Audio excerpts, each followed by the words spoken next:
जब आप कमीशन की बात सुनते हैं, जब कालेश्वर परियोजना के घोटाले की बात सुनते हैं, जब मिशन भगीरथ का घोटाले के बारे में आप सुनते हैं, और जब आपको बताया जाता है कि हजारों करोड़ इसमें से इस घोटाला हुआ है, तो ये किसके पैसे होते हैं? बहनों और भाइयों, सोचो। కాళేశ్వరం గురించి మీకు తెలుసు. కాళేశ్వరం అనేది కొన్ని లక్షల కోట్ల యొక్క కుంభకోణం. దాంట్లో లక్షల వేల కోట్ల కుంభకోణం జరిగినప్పుడు ఆ ప్రజలు ఆ యొక్క డబ్బును ప్రజా ప్రతినిధులు తీసుకుంటున్నారు. ఆ డబ్బు ఎవరిదో ప్రజలు మీరందరూ ఒకసారి ఆలోచించాలి.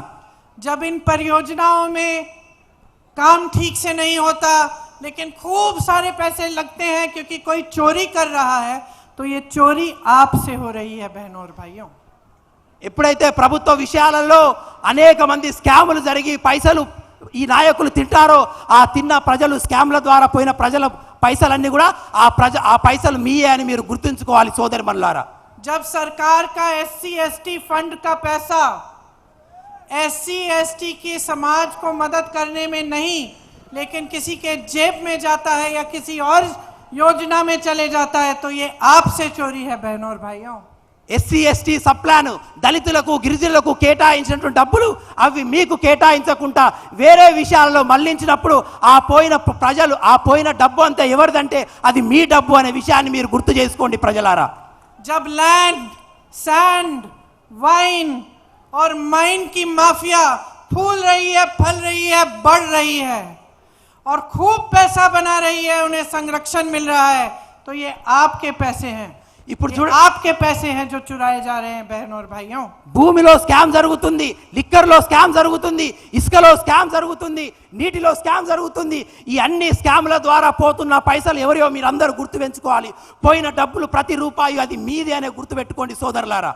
क्योंकि लोकतंत्र में पैसा कभी सरकार का नहीं होता, जनता का होता है। ప్రజాస్వామ్యంలో ఎప్పుడైనా డబ్బులు ప్రభుత్వాలే కాదు, ఆ డబ్బు ప్రజలది, ఆ డబ్బు మీది. लोकतंत्र में नेता बिना जनता के समर्थन के नेता नहीं बन सकता। ప్రజాస్వామ్యంలో నాయకులు ఎప్పుడైనా ప్రజల మద్దతుతోనే నాయకులు అవుతారు. ఎప్పుడైతే ప్రజల మద్దతు ఉండదో వాళ్ళు ప్రజాస్వామ్యంలో నాయకులు అనబడరు.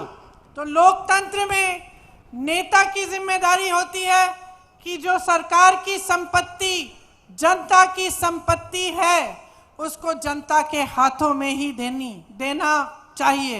ప్రజాస్వామ్యంతో ఏర్పడిన ప్రభుత్వాలలో నాయకుల ముఖ్య లక్ష్యం ఉద్దేశం ఏంటంటే ప్రజల ద్వారా వచ్చిన డబ్బు అది మంచిగా తిరిగి ప్రజలకే వాడబడాలి. ఇదే ప్రజాస్వామ్యం యొక్క ముఖ్య ఉద్దేశము. ये सरकार की जिम्मेदारी होती है और जनता की जिम्मेदारी होती है कि सरकार को जवाबदेह बनाए। ఇది ప్రభుత్వం యొక్క ఉద్దేశమై ఉంటుంది. అదే విధంగా ప్రజలకు కూడా ప్రభుత్వాలు వాళ్ళు చేసినటువంటి పైసలు అప్పుడు ఎప్పటికప్పుడు జవాబుదారీతనం ఉండాలి. जनता की जिम्मेदारी होती है कि जागरूक बने। जब दिखता है कि अपने SC/ST फंड का पैसा कहीं और जा रहा है, तो आवाज उठाओ। ప్రజల యొక్క బాధ్యత ఏంటంటే ప్రభుత్వం చేస్తున్న అన్యాయాల పట్ల ఎప్పటికప్పుడు నిలదీయాలి, ఎప్పుడప్పుడు జాగ్రత్తగా ఉండాలి.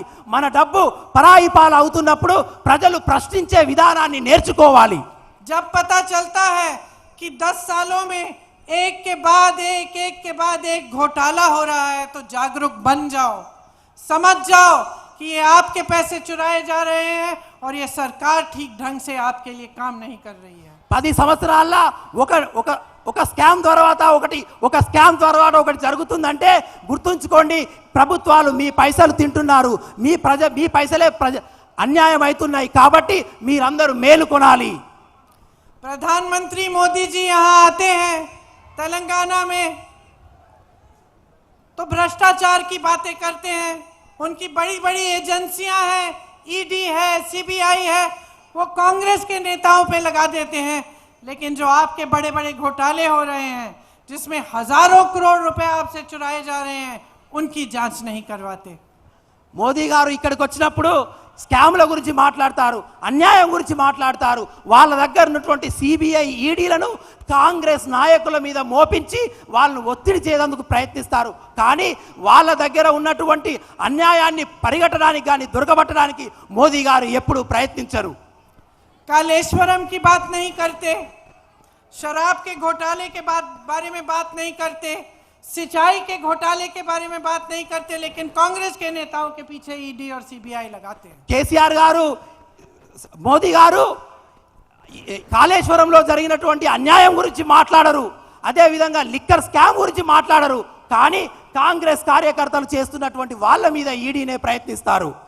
वो यहाँ पे जांच नहीं कराते केसीआर जी और बीआरएस की, और केसीआर जी वहाँ पे दिल्ली में संसद भवन में जब बिल पास करनी होती है तो मोदी जी और बीजेपी की मदद करते हैं। కేసీఆర్ గారు ఎప్పుడు కూడా మోదీ గారు చేపట్టించిన విధి విధానాల మీద వ్యతిరేకించరు, అదే విధంగా అక్కడ పార్లమెంట్లో మోదీ గారు చేసేటటువంటి ప్రతి నల్ల చట్టాల మీద కూడా, ప్రతి ప్రతిపాదనల మీద కూడా ఇక్కడున్న కేసీఆర్ కూడా వాళ్ళకి ఎప్పటికప్పుడు సపోర్ట్ చేస్తూ ఉంటారు।